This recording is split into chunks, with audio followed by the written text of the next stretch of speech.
So strong is the compulsion, this exile's hunger to return home, that each year thousands of Irish emigrants come in search of their roots, in search of their heritage.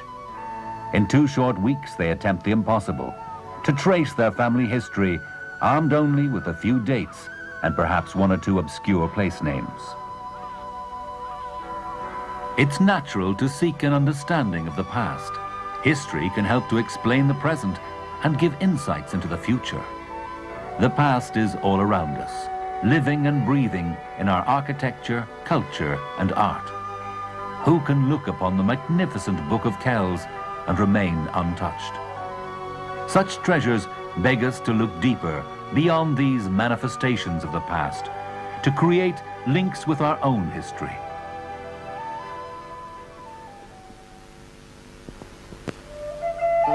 For many, this small green island represents the eternal enigma. Cloaked in a rich and complex history, the Ireland of today is inextricably linked with the Ireland of old. Here, past and present merge into a multifaceted, multicolored tapestry of life, resembling the patchwork quilt of fields that is the Irish countryside. But 11,000 years ago, the Ireland encountered by the first men to arrive here was very different. The land had just shaken off the frosty shackles of the Ice Age. The stirrings of new life appeared, and rivers flowed once again. The first Irishmen were hunters. They stalked the coastal regions in search of food. Some 2,500 years later, Neolithic cattle farmers and grain growers arrived. Working their way along the river valleys, they cut through the deep forests of oak, ash, and elder. They had found along the Antrim coast a tough, durable flint, perfect for cutting instruments. These flints became part of the very first international trade, and samples have been discovered in Cornwall and mainland Europe. These farming pioneers steadily prospered, so much so that they commissioned a series of impressive passage graves to be built throughout the country. Here in the Boyne Valley, they built a huge complex of 3 major structures at Douth, Knowth, and Newgrange. The great prehistoric mound at Newgrange is just as awesome in engineering and sheer size as the pyramids of Egypt. Yet, 500 years before the first stone was laid on the very first pyramid, Newgrange was the center of a society far more advanced than the Egyptians. Who built this magnificent cave in the field of the great god, or indeed for what purpose, no one knows for certain. Some say it was a pagan temple built to honor a mysterious sun god. But whatever the reason, each year something very strange takes place here. On the morning of the winter solstice at 9 a.m., sunlight begins to filter into the inner chamber through a small opening above the mound's entrance. Soon, the whole chamber is a vast basin of light. Even today, this once-a-year alignment of sun and stone remains an architectural wonder. Fir Bolg, the Billy Men, Tuatha Danann, people of the goddess Dana. These early settlers were given fanciful names by the earliest writers in Ireland. Little is known of these strange peoples, except that they were most probably Celtic in origin. A mystical warrior race, the Celts journeyed to Ireland from mainland Europe in the 1,000 years before the coming of Christ. Tough, fighting men, they played as hard as they fought. Their boast was that their only fear was that the sky might fall. Julius Caesar praised the courage of the Celts and referred to their passion for burial mounds and their love of attending funerals, a tradition we now know as the Great Irish Wake.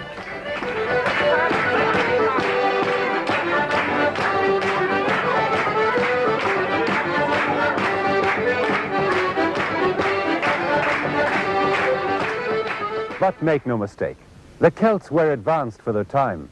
They brought to Ireland its language, an advanced social order, and a complex legal system called the Brehon Code of Laws. The Brehon Code of Laws, of course, from the word bred, meaning a judge, bred meaning judgment. It was a customary code, as you might call it. It wasn't obviously built up through acts of an assembly or parliament or anything like that. It was rather something that was handed down orally from one generation to another, and probably it was written down for the first time about the 8th century, 7th or 8th centuries. The greatest of all punishments, I suppose, for an Irishman was to be banned from his own people, because the two important elements in his life were the family, the finne, the large family, not the small nuclear family that we talk about nowadays, and the tua, which was, of course, the local state, as we might call it, about the size of, let's say, a quarter of an Irish county nowadays. And to be banished from one's family and one's tua was, of course, therefore, the worst possible punishment that could occur to him. Just how sophisticated the Celts were is shown by their building expertise. They lived in raths and crannogs. Raths are dwellings made from wooden constructions bounded by earthen walls. Today, the term rath is still very much a feature of our towns and villages, with place names like Rathgar, Rathmines, and Rathnew. They also lived in crannogs, or lake dwellings, such as this reconstructed one at Craiganoan in County Clare. Built with brushwood and stone, they were artificial islands built in the shallow waters of lakes. The Celts, like the Romans, worshipped many gods. One of the most popular of these was the great god Lugh. You find the name of this Celtic god, Lugh or Lu, in many place names throughout Western Europe. Probably best known, I suppose, is Lyon in France, Lugh Dunum. You get it also, of course, in Leiden in Holland. It's supposedly at the basis of Liegnitz in Silesia. Possibly it's at the basis of the old French province of Leon and the Spanish province of Leon. I think possibly London is also taken from Lugdunum, Lugdunum, and of course we have place names in Ireland associated with them, probably the best known, Louth, County Louth.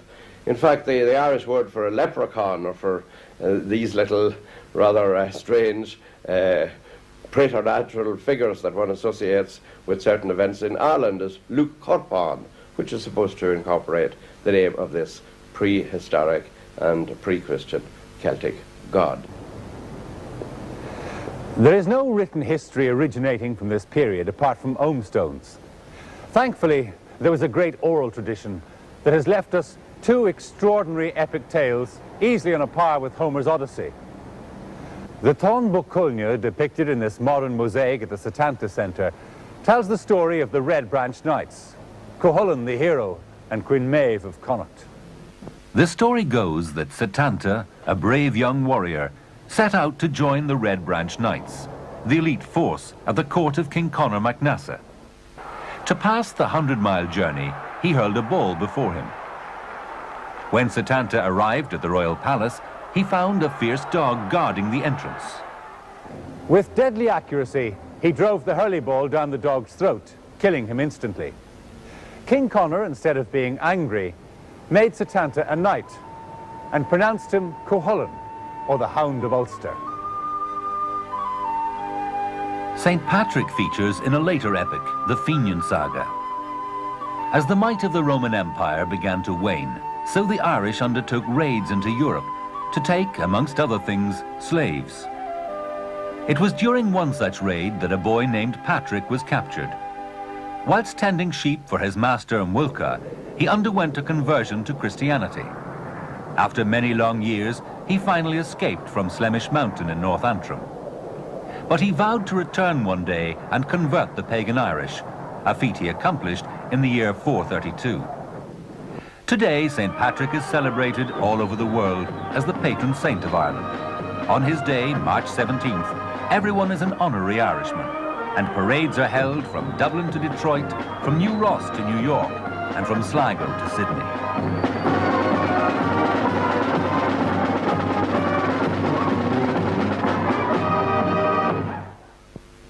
By the beginning of the 5th century, Ireland had a system of kingdoms based on what were then 5 provinces: Ulster, Munster, Leinster, Connacht, and Meath. Meath is no longer a province, but it was here at Tara that the High King of all Ireland resided. Today, grassy mounds are all that remain of Royal Tara, where massive wooden buildings once housed the Fort of Kings, the Banqueting Hall, and the Fort of Synods. Around Easter time, a fire was lit here on the hill of Tara. A fire on what was, by decree, a night of darkness everywhere. St. Patrick resolved to go to the nearby hill of Slane, where he lit an Easter fire in breach of the king's decree. Patrick's fire burned brightly into the night, clearly visible from Tara across the plain. The king was outraged. His warriors rode out to arrest Patrick and his followers. But the young Patrick made such an impression on the king that he agreed to have all his subjects converted to Christianity, though declining for himself the offer of salvation. St. Patrick's adventures, as told by the storytellers of old, may or may not be true. But he did establish churches, notably at Saul in County Down, Armagh and Cashel. He also went to Connaught, and it was here at Croagh that he was supposed to have fasted for 40 days and 40 nights. It's been a place of pilgrimage ever since. Along this route, the Abbey of Ballintubber welcomed the road-weary pilgrim, providing spiritual and bodily sustenance. The Irish took enthusiastically to Christianity, and with it came a huge self-confidence generated by the excitement of change and discovery. They founded monasteries in the most remote of places, such as here in the Skelligs. This was the Ireland of saints and scholars. As the English art historian Kenneth Clark put it, Western civilization would have perished but for the fact that learning and study was kept alive in places like the Skelligs. Abbeys such as Clonmacnoise and Bangor became great centres of learning. Thousands flocked here from the continent, fleeing from a Europe laid to ruin by barbarian invasion. At the same time, Ireland was sending her sons abroad to preach Christianity.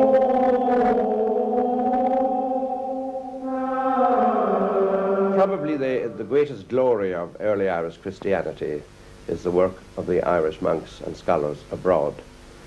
We're not absolutely certain, of course, who was the first to go abroad, but we do know who was the first big name, and that was undoubtedly St. Columba, after founding his monasteries at home in Derry and in Durrow in 563, to be exact, and we're pretty certain about that date. He left Derry and sailed for the Western Isles of Scotland, ultimately settling in Iona. So by the time of his death in 597, I should think a considerable part of Scotland had been converted to Christianity. Moving on from northern Britain to France, we come, of course, to the equally great figure of St. Columbanus, or Columban, almost the same name as Columba. And he arrived in Gaul probably about 590. They moved up northeast towards the Paris area, on to Meaux, ultimately to the Rhine, then up the River Rhine, where he probably composed his famous boating song, ultimately into Switzerland, and then we can trace his path through Switzerland. I've done it myself, by the various church dedications along Lake Constance, and ultimately to the far side of Lake Constance, the Bodensee, the town of Bregenz, and there he found another monastery. But it lasted only about 2 years, and he made his way across as an old man now in his 70th year, made his way across the Alps down to Milan, took part in the Arian controversies in Milan, wrote his famous series of sermons there, probably in 613, and ultimately founded his last monastery at Bobbio, south of Milan, in 613, where he died in 615. I think the furthest the Irish monks and scholars got on the European mainland was probably to what's now southern Russia, the city of Kiev, because in the 12th century, a group of Irish Benedictine monks set up a famous monastery of St. James, still standing and still bearing in its architecture the relationship, a very clear relationship, to the Rock of Cashel and Cormac's Chapel, Irish Romanesque designs on the doorway. Legend has it that the Celts looked out upon the fierce Atlantic, crashing against the barren rocks of the west coast. They dreamed of what might lie beyond this great expanse of water. Their bards or poets spoke of the mystical land to the west, the land of eternal youth. Indeed, some say that an Irish 6th century monk, St. Brendan the Navigator, discovered this mystical land, the Americas. The English adventurer Tim Severin proved it possible by repeating the journey in a similar boat in 1977. This was the golden age of the Irish race. Amongst its treasures is the magnificent Book of Kells. The Book of Kells is a very old book. It contains the 4 Gospels of the New Testament in Latin: Matthew, Mark, Luke, and John. It is written on skin, not on paper. It is written in the days before printing. It's about 1200 years old. And it's treasured very much in Ireland because it is larger than the other manuscripts which have survived. Also, it is beautifully decorated. There is decoration and design on nearly every surface, and we think it was written by a community of monks. It is called the Book of Kells because it comes from a town about 40 miles northwest of Dublin.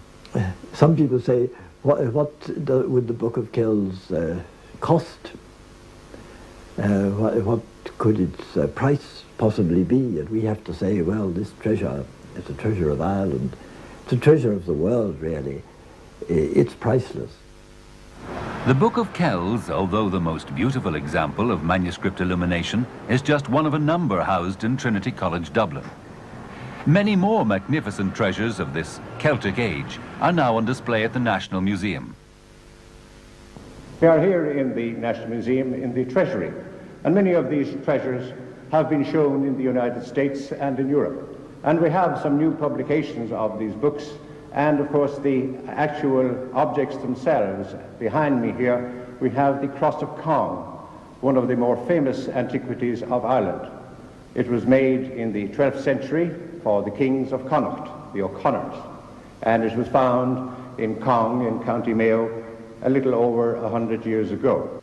Other pieces include the Tara brooch, a very famous brooch which was worn by some king or chieftain in the 8th century. It is beautifully decorated, not only on the front, but also on the back. And with it, one can also admire objects such as the Ardagh chalice from Ardagh in County Limerick. It is also dated to the 8th century. Other discoveries and objects of merit include the bell of St. Patrick, and it is said that this bell was buried with him in his grave. And then later on, in the 11th, 12th century period, a very fine shrine was made in which this bell was kept. If the Irish took St. Patrick to their hearts, they were not so welcoming to the next visitors, the Norsemen or Vikings. The Vikings crossed the North Sea from Scandinavia in 795 AD. They had one motive: to plunder the rich monasteries and castles of Ireland. Their splendid boats sailed up the River Shannon, leaving death and destruction in their wake. It was to herald a wave of exploitation and invasion for the Irish. To protect themselves from attack, monks built round towers. From their outpost at the top, they could see for miles around and still remain well protected. For 200 years, the Vikings ransacked Ireland, until a warrior king emerged to save the day. King Brian Boru travelled the country trying to unite the chieftains against the fearsome Norsemen. Here at Armagh Cathedral, he had his name inscribed as Imperator Scotonian, Emperor of the Irish.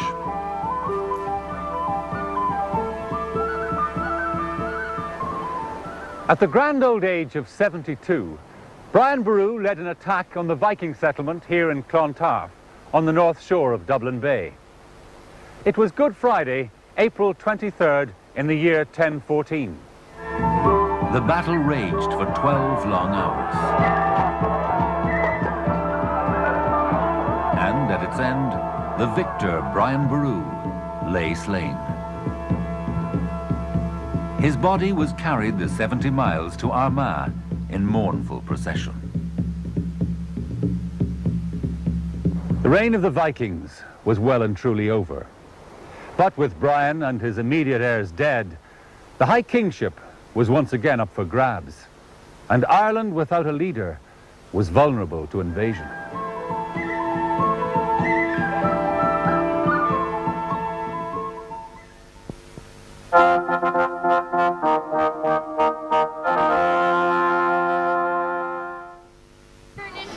For turkey, 10 for a pig to the cooker, 20 pound of spruce. And a sirloin is £2 for turkey. 1 pound of sirloin is sirloin. Who knows, had things gone differently on that fateful spring day, the Irish might now have been speaking Norwegian. As it was, we adopted the tongue of the second wave of invaders, the Anglo-Normans.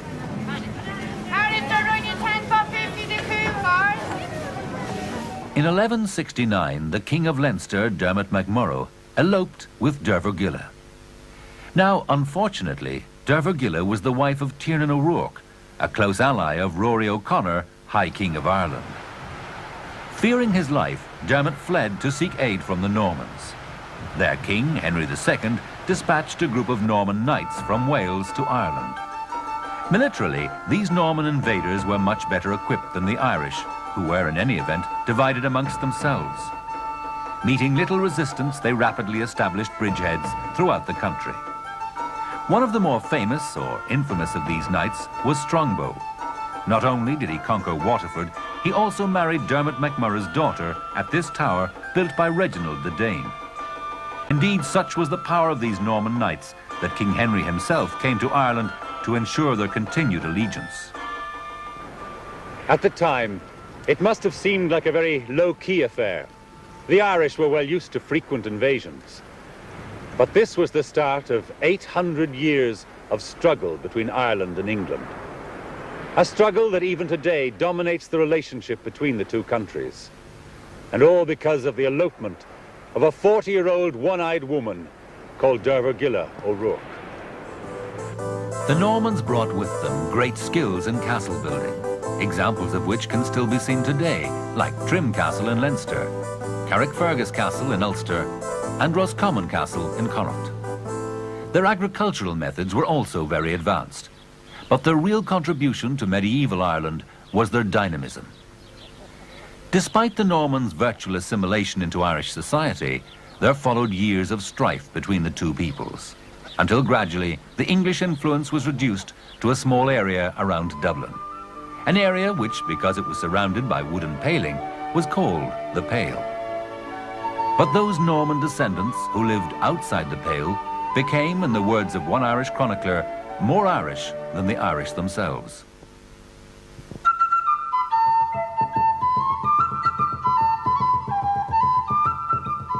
So it was that the English confined themselves to the relative safety of the Pale, afraid to venture out into the wilderness that lay beyond.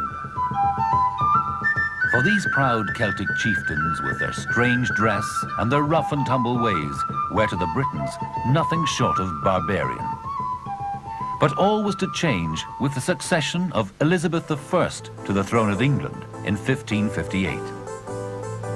The Irish had not taken kindly to the attempts of her father, King Henry VIII, to impose his reformed religion on them.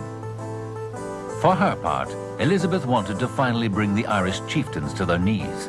Perhaps she was influenced by the fact that her mother, Anne Boleyn, was of the old Norman family of Butler. They were the Earls of Ormond in the Tipperary-Kilkenny region.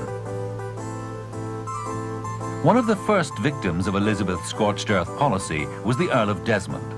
Like a fragile house of cards, chieftain after chieftain fell, but not so in the north of the country. There, the great challenge to the English power came in the formidable figure of Hugh O'Neill, Earl of Tyrone. Joined by Red Hugh O'Donnell, chieftain of Tyrconnell, now called Donegal, he rebelled against the crown. Together, they gained control over much of Ireland, inflicting large casualties on the English. Eventually, though, the might of Elizabeth's armies fell upon them, and they were defeated here at Kinsale at Christmas 1600. Within 7 years, the Earls of Tyrone and Tyrconnell had fled to the continent. The flight of the Earls left Ireland conquered and leaderless. There was now little to stop full colonization, and there followed the plantations of Ulster, in which land was given to Protestants from Scotland and northern England. The once proud Irish lords were in effect reduced to tenants on their own land. Rebellion flared once again in 1641. A year later, the Old English, or Normans, and the native Irish united to form a parliament in Kilkenny. Under the brilliant Owen Roe O'Neill, nephew of the great Hugh, the Irish forces inflicted a humiliating defeat on the English at Benburb in 1646. All appeared to be going well, until O'Neill died and Cromwell invaded in 1649. The soldier who brought down the English monarchy, Oliver Cromwell, was a brilliant military strategist, yet he is remembered in Ireland first and foremost as a fanatical bigot. His crimes against the Irish were on a par with Hitler or Stalin. In Drogheda, he had every man, woman and child put to the sword. Wexford too had a taste of Cromwell's barbarism. To hell or to Connacht was the cry with which he dismissed those Irish who had survived. Connacht being one of the most desolate and infertile areas on the island. On Cromwell's death, and with the succession of King Charles II in 1660, things improved somewhat. Catholicism could be openly practiced, and some land was returned to its original owners. Upon his death in 1685, Charles was succeeded by his younger brother, the Catholic King James II. Hopes were high that some justice would at last be done for Ireland. These hopes were dashed, however, when a revolt in England put William of Orange on the throne. In 1689, James II fled to Ireland. Landing at Kinsale, he was greeted by a welcoming cannon salute from Charles Fort. His forces, multiplied by enthusiastic Irish supporters, quickly occupied most of the country. But Ulster, with its strong Protestant population, held out against him, notably Derry, a city that had been completely walled around in 1618. Inside its walls, 30,000 people, mostly refugees, faced a slow death by starvation. Cats and dogs were sold for food at $1 each, around $40 in today's currency. For 105 days, the garrison held out until Williamite ships brought relief and raised the siege. At the same time, William and his army of Protestant, English, Dutch, German and French had landed at Carrickfergus. They moved southwards, all the while James and his army of Irish and French forces in their sights. At the famous Battle of the Boyne, the two kings met. A battle which is still remembered today by both sides of the religious divide, but for very different reasons. King William announced victory while James fled the country. The Catholic side had their sieges too. Here in Limerick, there was an equally heroic resistance. Eventually, a treaty was signed giving the Irish the right to practice their religion. It further provided that those soldiers who wanted to could seek refuge in France. The treaty was signed on this stone, which has now been greatly reduced by souvenir hunters hacking at it.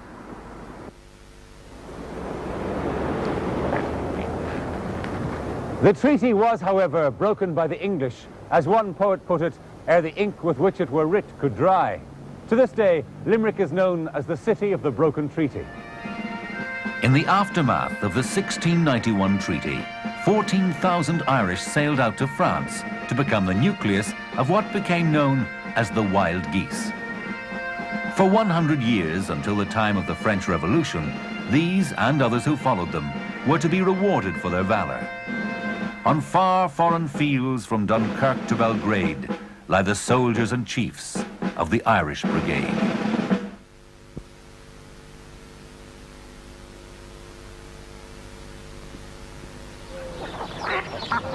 When the day comes and the sky is alight and the hosts march under the green banner of the gale, that day you will be glorious in the battle that will scatter the cursed English across the water.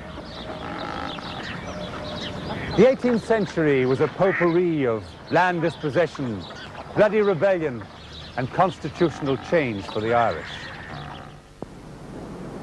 In 1641, prior to the Cromwellian settlements, 59% of the land of Ireland belonged to native Irish Catholics. In 1695, this figure had been cut to almost 14%. By 1714, only 7% of this rich and fertile land remained in the hands of Catholics. Ireland at this time was ruled by about 4% of the population, who alone had political rights. This elite group, dubbed the Protestant Ascendancy, poured money into cities for refurbishment. It is to them that we owe such magnificent buildings as the forecourts and the GPO. The Duke of Leinster, for instance, decided that Dublin was too crowded. So he had Leinster House built outside what was then the city limits. He wrote to his mother, "Leinster House does not inspire the brightest of ideas. However, the present occupants may not agree. They are our own parliamentarians." Dublin may have been a great cosmopolitan centre, but a cloud of bigotry and poverty hung over the country. The penal laws passed in 1704 and 1709 effectively meant that the native Catholic Irish had no rights. They couldn't own property, take up a profession, or practice their religion. The Irish Parliament, which at this time was exclusively made up of Protestants of the Church of Ireland, enacted these laws. They were scarcely less severe on those non-conformist Protestants who were Presbyterians or Methodists. So began the emigration of those persecuted for their religious beliefs. This largely Presbyterian movement that was to give America, amongst others, Presidents Andrew Jackson and Woodrow Wilson. Inspired by the American Revolution, the first stirrings of nationalism came with Jonathan Swift. A leading Protestant, he was Dean of St. Patrick's Cathedral in the mid-1700s. It was in these forbidding surroundings that Swift wrote his classic novel, Gulliver's Travels. The American War of Independence had a profound effect on Irish thinking. So whilst the British were busy fighting the American colonists, a group of Irish volunteers took it upon themselves to mutiny. Here at College Green in 1778, they protested at the trade restrictions imposed on Ireland by Britain. Their muskets donned placards with slogans like "Free Trade" or "This." They won for themselves a more or less free government, and under Henry Grattan, the country flourished. This fine example of 18th century opulence is now occupied by a large banking group, the Bank of Ireland. It once housed Grattan's Parliament, or the Patriots' Parliament, as it was then known. The rise of republicanism in France and the Americas gave life to a new breed of Irish revolutionaries. In 1798, there occurred a bloody rebellion masterminded by the exiled Irish patriot, Wolfe Tone, the father of Irish republicanism. Despite a large military force from France to help them in their struggle, the Irish lost the day, and with it, the opportunity for Irish independence. What became known as the Year of the French was a year of tragedy for Ireland. The English decided that the Protestant Parliament should be suppressed. The Act of Union between Ireland and England took place in 1800. Irish members of Parliament now had to travel to Westminster to put their case. But just when the country seemed most broken, there arose the remarkable Daniel O'Connell. His first aim was to secure Catholic emancipation, and he could only do this by presenting his case at Westminster. Until O'Connell, the peasantry had voted as their landlords had directed them. Yet such was his charisma that he persuaded them to vote for him, despite threats of eviction. His election in 1826 forced Britain to rethink, and emancipation was granted in 1829. So great was O'Connell's reputation throughout Europe that when the Belgians were electing their king, many voted for Daniel O'Connell. O'Connell, in his attempts to repeal the Act of Union, held a rally here on the hill of Tara. But although more than 500,000 Irish people attended, the English were not influenced, and the Act of Union remained. The failure of this movement was no doubt compounded by the Great Famine of the 1840s. Year after year, the potato crops failed, and the corn was taken in lieu of rent. At its end, 1 million Irish had starved to death.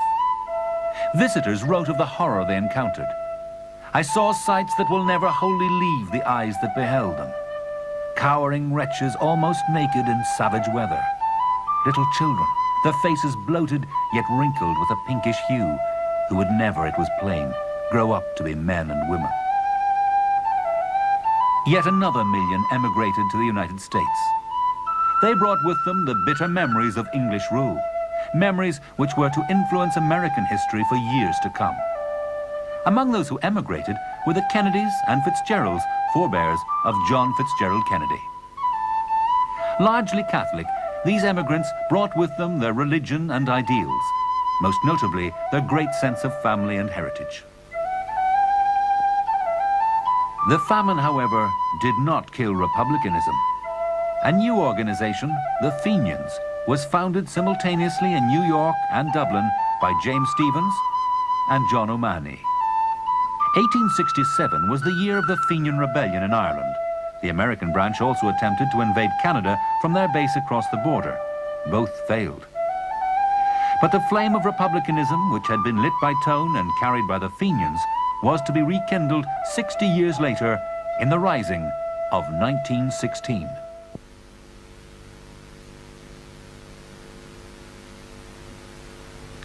This statue of Charles Stewart Parnell lies at the northern end of Dublin's O'Connell Street. O'Connell himself stands at the southern end. Both are guardians of the capital's main thoroughfare. And both practiced the same brand of politics, an end to the Act of Union by constitutional means, in contrast to the armed rebellion advocated by followers of Tone. Parnell was born here in the comfortable surroundings of Avondale House in County Wicklow in 1846. An ambitious young man, he was elected to Parliament in 1875 as the member for Meath. Within 4 years, he became known as the uncrowned King of Ireland. 10 years later, he was dead. His untimely death came in 1891 in the aftermath of a torrid sex scandal. He was named by Captain O'Shea, husband of his longtime love Kitty O'Shea, as correspondent in divorce proceedings. In his short reign, Parnell had managed to change the course of Irish history. Not since O'Connell had Home Rule or a separate Irish Parliament seemed possible. Along with Michael Davitt, the father of the Land League, he had succeeded in breaking the power of the landlords in Ireland. One such landlord, by the name of Captain Charles Boycott, dared to defy the League when he continued to evict tenant farmers for non-payment of rent.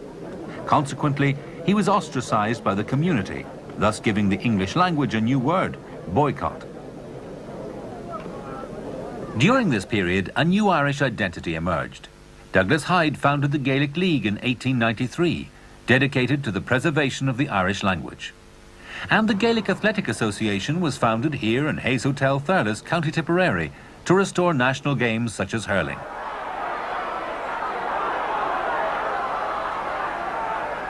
Irish literature also witnessed a new renaissance. Names like George Bernard Shaw, Oscar Wilde, William Butler Yeats, Sean O'Casey, and James Joyce were destined to ring out throughout the literary world. If you could transport yourself back in time to Dublin at the beginning of the 20th century, you would find yourself in a city of tree-lined Georgian squares with long lighted drawing room windows and this is the crucial point, a poet, they said, on every street corner. Dublin, remember, is the only city in the world that has actually bred 3 Nobel Prize winners for literature. George Bernard Shaw, the playwright, William Butler Yeats, the poet, and the modern playwright, still alive in Paris, Samuel Beckett. Before them had gone the tall, elegant shadow of Oscar Wilde, whose family lived in the corner of Merrion Square, number 1 Merrion Square, beautiful house with wrought iron railings. And yet to come was the extraordinary, bespectacled, cantankerous figure of James Joyce, who was to revolutionize the novel in English. And here you had, in this city, in this small city, the second city of the empire, admittedly, but a small city, here you had, compressed into 20 years, one of the most remarkable renaissances of all time, the equivalent in poetry, in prose, in drama, of the Renaissance in painting that had happened in Italy centuries earlier. But it seems to me much more fun, much more alive, with tremendous verve, enthusiasm, and inventiveness, and all in English literature. On the Home Rule issue, as it came to be called, all was going well. Ireland was to have her own parliament with the repeal of the Act of Union. But September 1914 saw its postponement as World War I broke out. The majority of the island, north and south, supported Britain during the war. But there were those who did not. The 1916 Rising has become a cornerstone of Irish history. It was on Easter Monday 1916 that 1,000 men gathered here at the General Post Office in Dublin. Pádraic Pearse read the proclamation to bemused passers-by. We declare the right of the people of Ireland to the ownership of Ireland. The rising had begun.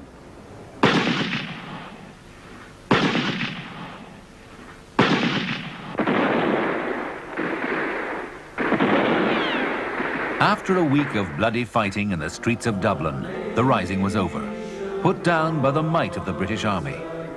16 of the leaders were executed at Kilmainham jail.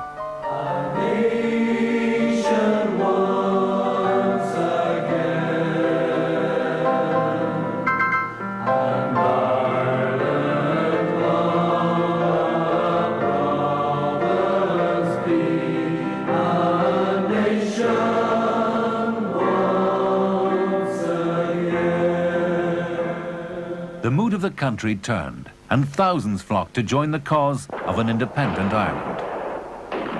A 4-year struggle commenced in which the British tried to quash the revolt using the notorious Black and Tans, so called because their khaki jackets and black trousers resembled the markings of the famous pack of Limerick hounds. The rebels, in the form of the Irish Republican Army, or IRA, led by Michael Collins and Eamon de Valera, developed what was then a new tactic: guerrilla warfare. After the general election of 1919, those Republicans who had been elected chose to stay in Ireland. They established here the first Parliament, or Dáil, since Grattan's Parliament. The Mansion House is now the residence of Dublin's Lord Mayor. It was a time of great bloodshed for Ireland, and atrocities were committed by both sides. Finally, world opinion forced the British government to seek a settlement with the Irish. A treaty was signed between the English, led by Lloyd George, and the Irish, led by Michael Collins, in December 1921. It effectively gave dominion status to 26 of the 32 counties. The other 6, known as Northern Ireland, was given a form of limited self-government. To its signatories, led by Michael Collins, the signing of the treaty was a necessary concession to achieve peace. To the Republican members of the cabinet, led by de Valera, it was a sellout. Ireland was not and would not be free until all her people had been freed from British rule. A bloody civil war broke this fragile peace. Collins' Free State Army prevailed, although he himself was killed in an ambush by the anti-treaty forces. The resultant government, led by W.T. Cosgrave, ruled the country for 10 years, initiating many reforms. De Valera succeeded Cosgrave in 1932. A renowned world statesman, he was acting president of the League of Nations for a time. Upon the outbreak of World War II, he made the decision to keep Ireland neutral. De Valera's vision of Ireland has been quoted by many in latter years. It may have meant a fanciful return to a Celtic Ireland long since past, yet the man and his ideals cannot be separated from the history of 20th century Ireland. The first post-war election of 1948 saw the defeat of Eamon de Valera's Fianna Fáil government. In its place came the inter-party government led by John A. Costello. It was he who made the final break with England and the Commonwealth when he declared the 26 counties of Ireland a republic in 1949.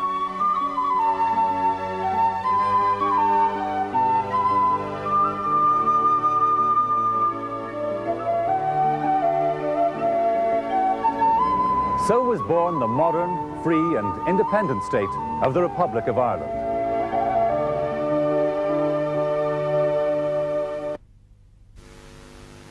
I hope our program has awakened in you a sense of pride in your heritage and perhaps a hunger to know more about your own family's roots.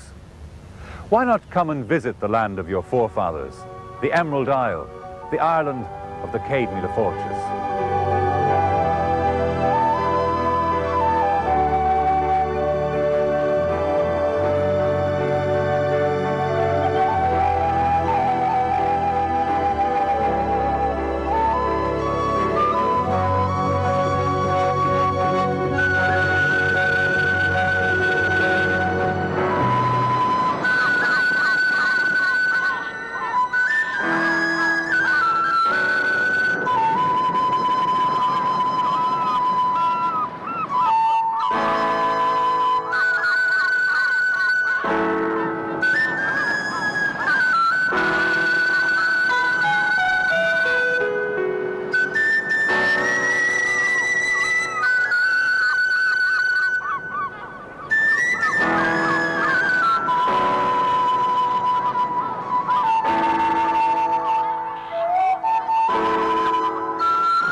The first Irishmen were hunters.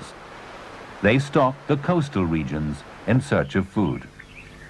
Some 2,500 years later, Neolithic cattle farmers and grain growers arrived. Working their way along the river valleys, they cut through the deep forests of oak, ash, and elder. They had found along the Antrim coast a tough, durable flint, perfect for cutting instruments. These flints became part of the very first international trade, and samples have been discovered in Cornwall and mainland Europe.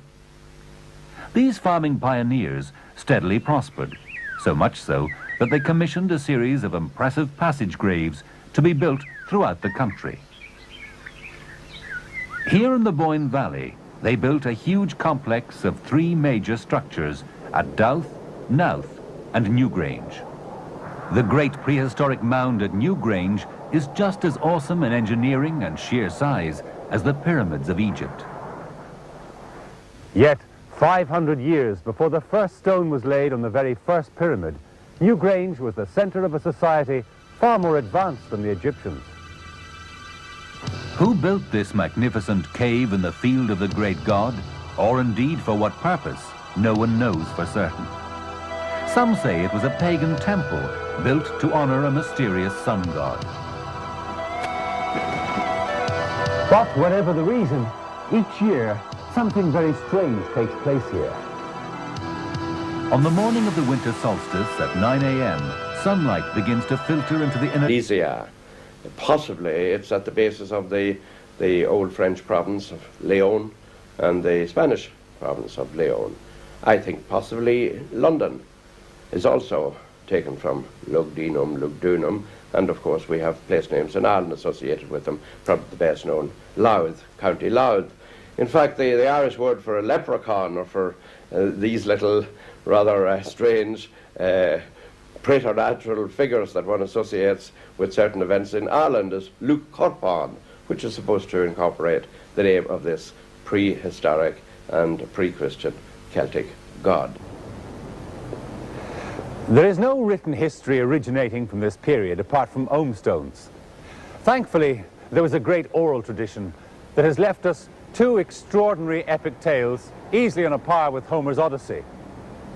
The Tón Buachaillne, depicted in this modern mosaic at the Setanta Centre, tells the story of the Red Branch Knights, Cuchulainn the hero and Queen Maeve of Connacht.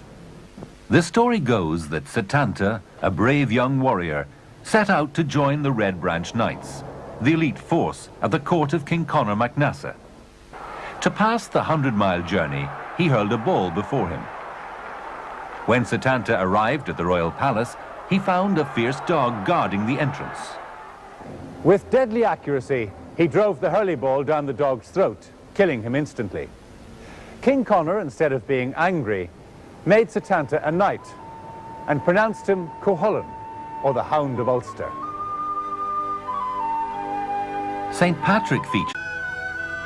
So strong is the compulsion, this exile's hunger to return home, that each year thousands of Irish emigrants come in search of their roots, in search of their heritage.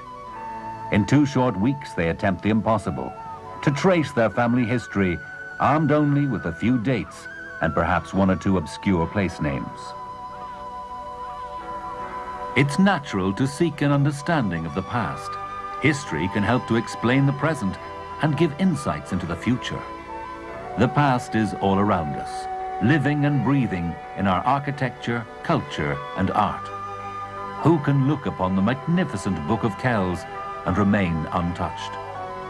Such treasures beg us to look deeper, beyond these manifestations of the past, to create links with our own history.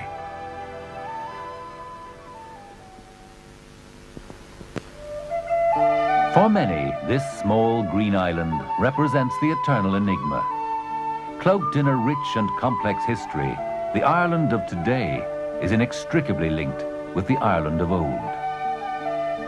Here, past and present merge into a multifaceted, multicolored tapestry of life, resembling the patchwork quilt of fields that is the Irish countryside. But 11,000 years ago, the Ireland encountered by the first men to arrive here was very different. The land had just shaken off the frosty shackles of the Ice Age. The stirrings of new life appeared, and rivers flowed once again, the chamber through a small opening above the mound's entrance. Soon, the whole chamber is a vast basin of light. Even today, this once-a-year alignment of sun and stone remains an architectural wonder. Fir Bog, the Billy Men, Tuatha Dé Danann, people of the goddess Dana. These early settlers were given fanciful names by the earliest writers in Ireland. Little is known of these strange peoples, except that they were most probably Celtic in origin. A mystical warrior race, the Celts journeyed to Ireland from mainland Europe in the 1,000 years before the coming of Christ. Tough, fighting men, they played as hard as they fought. Their boast was that their only fear was that the sky might fall. Julius Caesar praised the courage of the Celts and referred to their passion for burial mounds and their love of attending funerals, a tradition we now know as the Great Irish Wake.